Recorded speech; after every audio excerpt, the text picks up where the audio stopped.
Welcome to HD educator classes. आज की video में हम स्टार्ट करेंगे chapter 1 3 questions which is a beautiful story by Leo Tolstoy. Let's start. It once occurred to a certain king that if he always knew the right time to begin everything, if he knew who were the right people to listen to and whom to avoid, and above all, if he always knew what was the most important thing to do, he would never fail in anything he might undertake.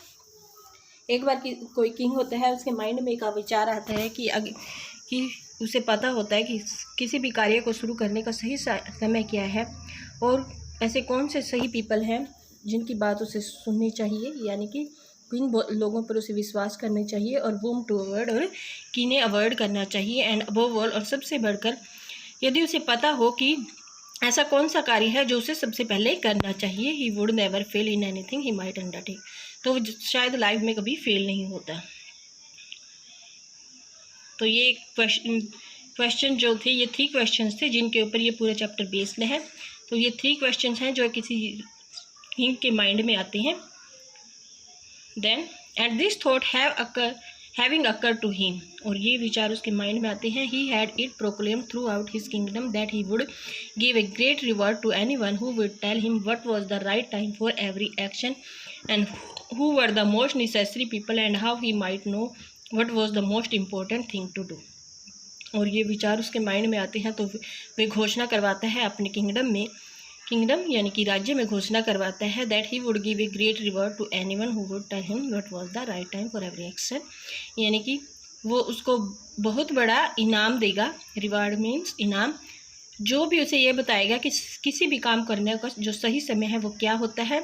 And who were the most necessary people, और कौन से ऐसे necessary people हैं, ज़रूरतमंद लोग हैं जिनकी उसे ऐसे कौन से ज़रूरतमंद लोग हैं, ऐसे कौन से लोग हैं जिनकी उसे सबसे ज़्यादा ज़रूरत है। And how he might know what was the most important thing to do, और ऐसा कौन सा काम है जो उसे सबसे पहले करना चाहिए।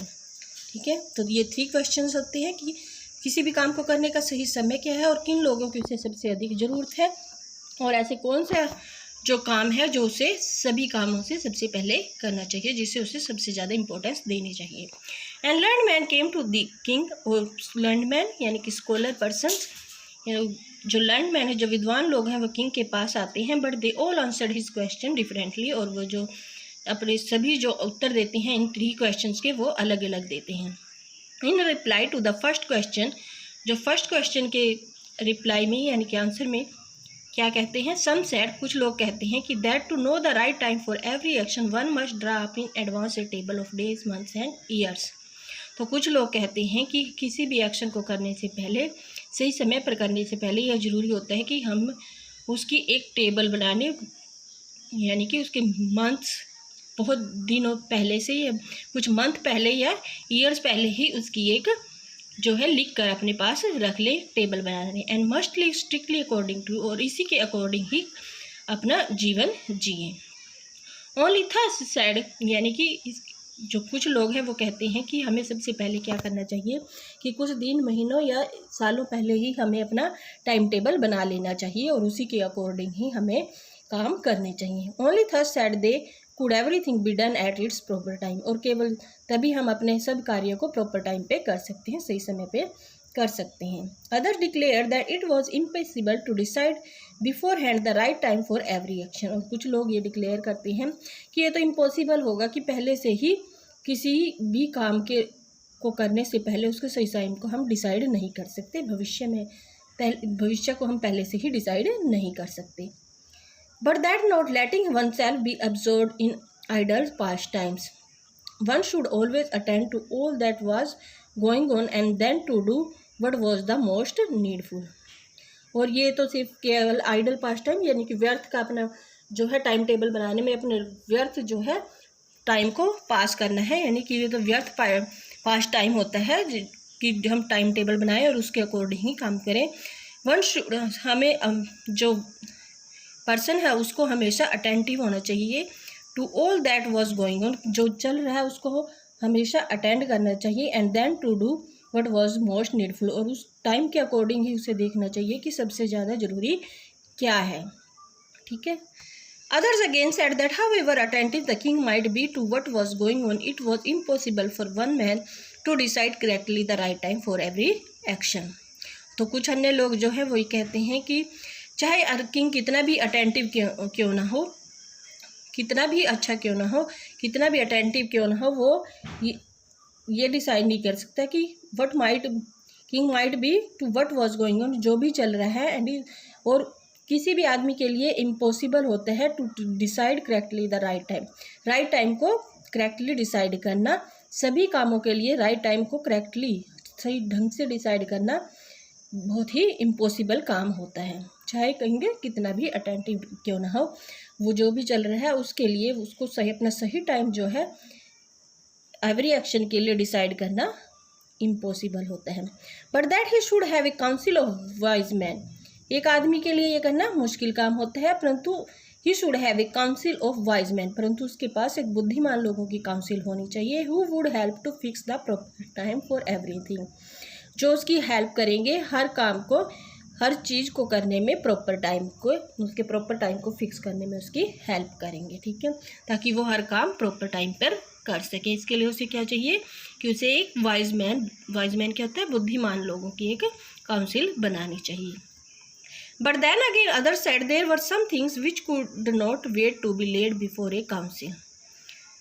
पर फिर कुछ लोग ये कहते हैं कि there were something, ऐसा भी कुछ होता है कि which could not wait to be laid before a council, कि उसके लिए हम काउंसिल बनाने की वेट नहीं कर सकते, but about which one had at first to decide whether to undertake them or not.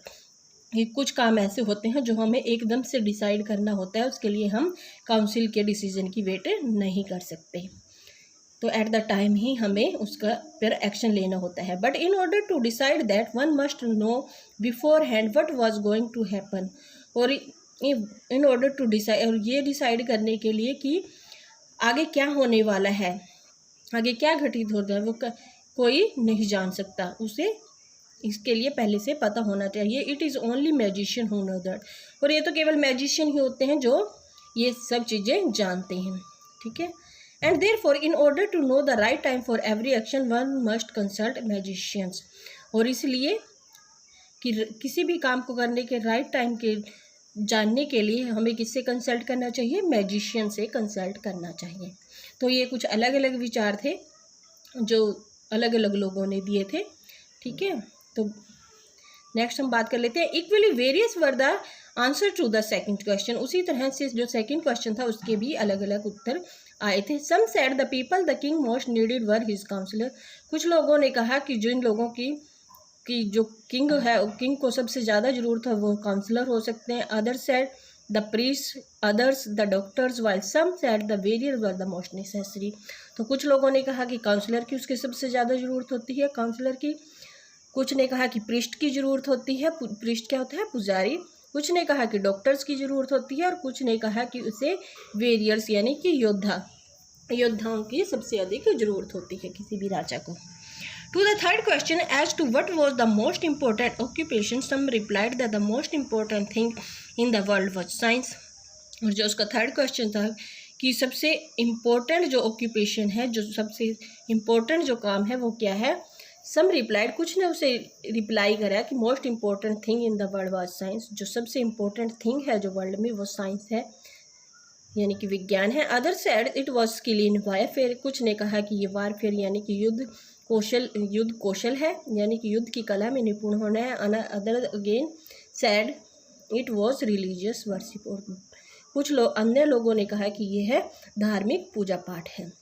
All the answers being different, जो सभी आंसर्स थे वो डिफरेंट थे। The king agreed with none of them, और किंग किसी से भी एग्री नहीं हुआ, किसी से सहमत नहीं हुआ। And gave the reward to none, और उसने किसी को भी कोई रिवार्ड नहीं दिया।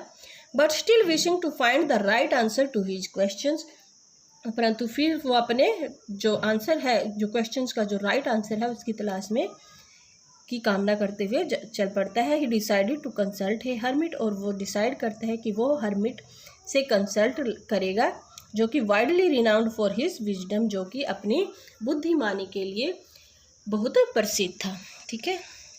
तो वो किससे कंसल्ट करना चाहता है, हर्मिट से कंसल्ट करना चाहता है, क्योंकि उसे अपने जो क्वेश्चंस थे, जो उसके 3 क्वेश्चंस थे, उनका कोई भी सेटिस्फैक्ट्री आंसर अभी तक नहीं मिला था। तो उसको आंसर को प्राप्त करने के लिए वो हरमिट से कंसल्ट करता है, कंसल्ट करने का निश्चय करता है। Next, the hermit lived in a wood which he never quitted and he received none but common folk. जो हरमिट था वो एक जंगल में रहता था, और एक जंगल में रहता था एंड वो किसी से नहीं मिलता था, बल्कि केवल सामान्य लोगों से मिलता था। किसी से नहीं मिलता था यानी कि इम्पोर्टेंट पर्सन से या किसी भी जो राजा है वो उससे नहीं मिलता था, ऊंचे पद पे आसीन लोगों से नहीं मिलता था, बल्कि केवल सामान्य कॉमन फोल्क सामान्य लोगों से ही मिलता था। So the king put on simple cloth, इसलिए जो राजा है वो सिंपल क्लॉथ डाल लेता है। And before reaching the hermit cell dismounted from his horse, और उसकी जो हरमिट के सेल तक पहुंचने से पहले वो क्या करता है कि अपने घोड़े से उतर जाते हैं। And living his bodyguards behind, और अपने जो बॉडीगार्ड्स हैं उनको भी पीछे छोड़ देते हैं। वेंट ऑन अलोन, और अकेले ही हरमिट से मिलने के लिए चल पड़ता है। हरमिट कौन होता है? One who has renounced the world for religion, जो वर्ल्ड को जो है रिलीजन के लिए रिनाउंस करता है, जो धार्मिक पर्सन होता है ये एक hermit. Next, when the king approached the hermit was digging earth in front of his हट, और जब किंग जो है हरमिट के पास पहुंचता है तो वह देखता है कि वह खुदाई कर रहा था, अपनी हट के सामने भूमि पर खुदाई कर रहा था। Seeing the king he greeted him,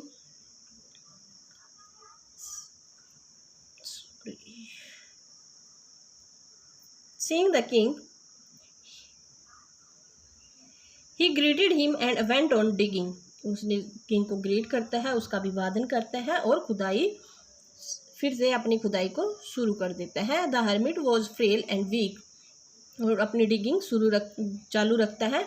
the hermit जो था वो क्या था? Frail and weak. Frail and weak means जो हरमिट था वो फ्रेल एंड वीक, बहुत ही कमज़ोर और दुबला पतला सा आदमी था। And each time he stuck his spade into the ground and turn a little earth he breathed heavily, और हर बार जब भी वो अपनी जो स्पेड होती है, स्पेड क्या होती है? कसी, जब ग्राउंड पे मारता था और थोड़ी सी मिट्टी उठाने के लिए, टर्न ए लिटल अर्थ, थोड़ी सी खुदाई के लिए भी जब वो अपनी कसी को ज़मीन पर मारता था तो वो ही ब्रीथ्ड हैवीली, तो वो हाँफने लग जाता था, लंबी लंबी सांसें लेने लग जाता था, हाँफने लग जाता था, यानी कि वो इतना वीक था।